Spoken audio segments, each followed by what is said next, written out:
Shalom semua, ini adalah Radio Joymana, suara sukacita, pengharapan, dan pembaharuan. Nikmati perkongsian firman Tuhan yang menguatkan iman, podcast yang menginspirasi dan layanan konseling untuk memberi bimbingan dalam perjalanan hidup Anda. Radio Joymana juga menawarkan sesi Bible Study yang mendalam, pengumuman acara gereja, serta aktiviti game seru yang menghibur dan mempereratkan community. Download aplikasi Radio Joymana sekarang di Android dan iOS dan temukan pengalaman mendalam yang akan membangunkan iman Anda setiap hari.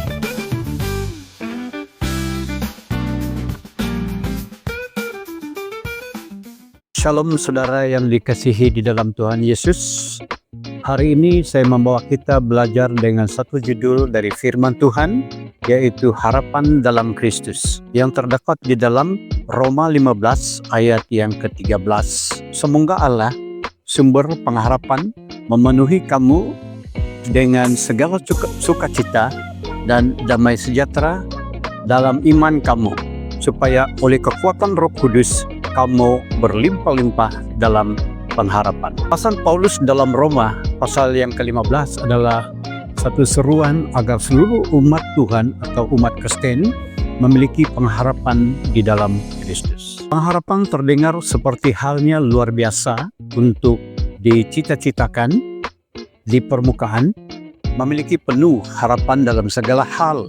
Terdengar seperti ide yang bagus, namun kenyataannya kita biasanya tidak terlalu memikirkan harapan atau bertanya-tanya apakah kita mempunyai harapan atau tidak. Hari-hari kita dipenuhi dengan banyak perkara yang perlu dilakukan atau dikerjakan dalam waktu yang begitu singkat. Hal-hal yang tampak jauh lebih praktis saat ini seperti mencuci pakaian atau memasak makanan. Memang benar, kita gagal merasakan pengharapan yang Tuhan sediakan bagi kita ketika kita terjebak dalam urusan sehari-hari sehingga kurang meyakini pengharapan dalam Kristus. Jadi saya pikir hari ini adalah waktu yang tepat untuk berbicara tentang apa artinya harapan di dalam Kristus. Tapi yang pertama-tama kita harus bertanya, apa sebenarnya arti dari harapan itu? Harapan adalah keadaan kita saat ini dan akan menjadi lebih baik. Dunia melihat harapan hanya sekedar angan-angan atau sikap Pollyanna yang tidak membawa Anda kemana-mana. Namun harapan pada Tuhan berbeza. Sebagai orang Kristen, kita tidak perlu berjalan-jalan dengan mengenakan satu kacamata untuk mencari pengharapan. Kita memiliki pengharapan, ada Tuhan di pihak kita. Dan kita dapat memiliki keyakinan penuh bahwa Dia yang mengendalikan segalanya. Pemahaman dan pengetahuan bahwa Tuhan memegang kendali adalah nyata dan menciptakan harapan abadi dalam diri kita. Itu karena Tuhan tidak membiarkan kita menghadapi pergumulan hidup sendirian. Dia bersama kita di saat baik dan saat yang buruk. Dia tahu kita menghadapi godaan dan bahwa kita berdosa meskipun kita beriman, dan kita memerlukan harapan untuk membawa kita melewati masa-masa itu.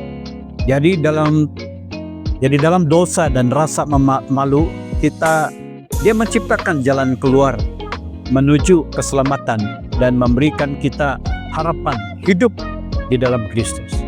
Puji Tuhan. Segala pujian bagi Tuhan dan Bapa Tuhan kita Yesus Kristus. Dalam rahmat-Nya yang besar, Dia telah memberikan kita kelahiran baru ke dalam pengharapan yang hidup melalui kebangkitan Yesus Kristus dari kematian. Itu boleh kita rujuk di dalam 1 Petrus pasal yang pertama ayat yang ketiga. Yesus adalah sumber pengharapan kita. Karena kemurahan-Nya yang besar, Allah mengutus putranya Yesus untuk menjadi pengharapan kita dan mati menggantikan kita. Karena Yesus membayar harga dosa kita di kayu salib, dan bangkit kembali pada hari ketiga. Dialah harapan hidup kita. Tanpa Yesus, semua harapan akan masa depan di surga akan hilang. Namun karena Yesus dan kebangkitannya, kita mempunyai pengharapan jika kita percaya dengan sungguh-sungguh kepadanya. Pengharapan di dalam Kristus, jika kita ingin mengklaim pengharapan ini bagi diri kita sendiri, kita tidak perlu melihat lebih jauh dari ayat Alkitab asli yang kita baca hari ini. Kita rujuk di dalam Roma 15 ayat yang ke-13, kita akan dapat menemukannya. Tulisan suci ini memberitahu dengan kita dengan tepat bagaimana pengharapan itu sangat meyakinkan dengan kuasa Roh Kudus. Tetapi kamu akan menerima kuasa Roh Kudus bila Roh Kudus turun ke atas kamu ketika kita menerima Yesus sebagai juru selamat kita. Otomatis kita menerima karunia Roh Kudus. Kalau kita lihat di dalam Kisah Rasul pasal 2 ayat yang ke-38. Jadi kalau kita percaya dengan Yesus, kita sudah mempunyai kuasa Roh Kudus di dalam diri kita. Sukacita dan kedamaian yang kita miliki dalam mengenal Yesus hidup di dalam diri kita. Dan seiring dengan sukacita dan kedamaian ini, Roh Kudus dan pengharapan tetap ada di dalam kita. Siap untuk digerakkan di dalam hidup kita. Namun, seperti halnya mengikuti Yesus, setiap hari adalah sebuah pilihan. Demikian pula memanfaat kuasa Roh Kudus. Jangan khawatir jika kita terdengar sesuatu yang sulit. Kita dapat memanfaatkan kekuatan ini dengan mudah, dengan berjalan bersama Tuhan setiap hari.